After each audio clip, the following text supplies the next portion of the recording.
Hello అండి అందరికీ welcome to my channel. ఈరోజైతే చికెన్ పాప్కార్న్ ఇంట్లో ఎలా చేసుకోవాలో చూపిస్తాను.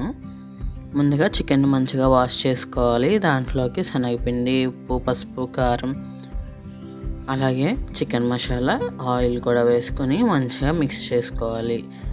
ఈ విధంగా మిక్స్ చేసుకున్న తర్వాత దీన్ని ఒక 1 అవర్ అయితే డీప్ ఫ్రిడ్జ్లో అయితే మ్యారినేషన్ కోసం పెట్టుకోవాలి.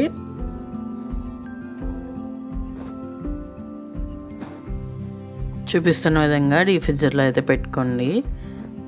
మసాలాలన్నీ కూడా చికెన్కి పట్టేటట్లుగా. తర్వాత అయితే స్టవ్ వెలిగించి దోసల పెనం పెట్టుకొని దాంట్లోకి ఆయిల్ వేసుకొని, ఆయిల్ హీట్ అయిన తర్వాత మనం ముందుగానే చికెన్ అయితే ఇందులో యాడ్ చేసుకొని బోత్ సైడ్స్ అయితే గోల్డెన్ బ్రౌన్ కలర్ వచ్చేంత వరకు కూడా మనం ఫ్రై చేసుకోవాలి.